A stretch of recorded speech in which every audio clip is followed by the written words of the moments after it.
Comme ça? Encore un peu plus près, Rose. Cénoblique, c'est la rencontre de talents, de gens qui mettent ensemble leur force, leur énergie, leur joie de vivre, leur imagination pour pouvoir jouer, créer et bien sûr écrire. Bien plus fort, bien plus puissante que l'échiquier. On a une réelle exigence de qualité. Le théâtre amateur, c'est quand même le berceau du théâtre professionnel. C'est pas une compétition, c'est un bien-être ensemble et un bien-être à présenter au public. Pour leur plus grand bonheur, on le souhaite de toutes nos forces à l'avenir. D'année en année, il y a de plus en plus de textes qui viennent d'ailleurs que de l'Aube. Comme là, par exemple, cette année, il y en a 25 tout de même. Ça permet de voyager?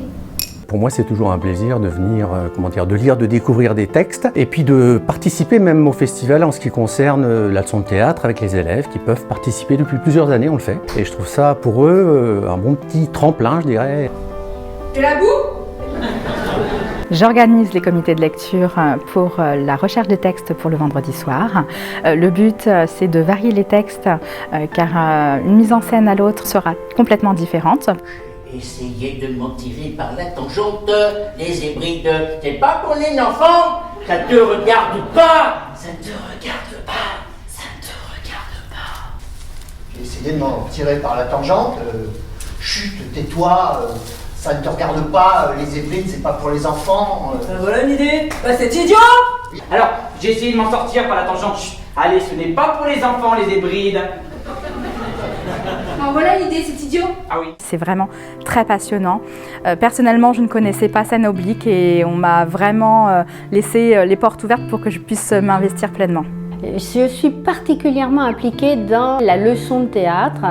On recherche des textes et puis le plus difficile à l'arrivée, c'est souvent de faire un choix parce qu'il y a quand même beaucoup de propositions. Cela permet, comme ce sont des extraits de 10 minutes, à des metteurs en scène de se lancer pour la première fois. Et c'est très intéressant, ils bénéficient de l'expérience des plus anciens et puis ils sont prêts à prendre la relève. On fait ensemble quelque chose qu'on n'aurait jamais fait. La grande chance de Cénoblique, c'est qu'il n'y a pas que les vieux et les jeunes, de plus en plus, prennent leur place et ça, c'est très chouette. Chaque fois que j'ai l'occasion d'en parler, les gens me regardent avec des yeux étonnés en disant « mais pourquoi nous, on n'a pas eu l'idée de le faire ?» J'ai entendu parler de Cénoblique par un ami qui faisait du théâtre depuis plusieurs années à Cénoblique et j'avais un petit peu envie de découvrir autre chose et cette année-là c'était du Shakespeare. J'ai trouvé ça passionnant avec un metteur en scène professionnel. L'année d'après je me suis dit pourquoi pas continuer. Cette fois c'était du comique, de nouvelles têtes, de nouveaux comédiens, une nouvelle metteur en scène, c'était sympa et là j'ai envie de continuer l'aventure pour voir encore autre chose. Je faisais partie des gens qui sont à l'origine du festival. J'ai grandi avec Cénoblique puisque quand Cénoblique a démarré, j'étais amateur. C'est un sacré défi parce qu'on doit mettre en scène une pièce avec une distrib imposée.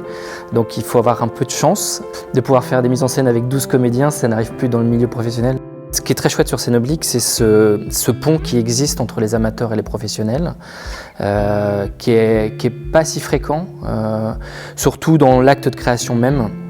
Il y a quelques années, je suis même venu faire une mise en scène où j'ai rapatrié quelques comédiens professionnels qui sont venus jouer pour le dimanche. Et du coup, il y a eu un vrai mélange sur le plateau.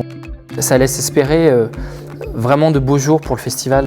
Je pense vraiment que c'est quelque chose absolument d'unique en France.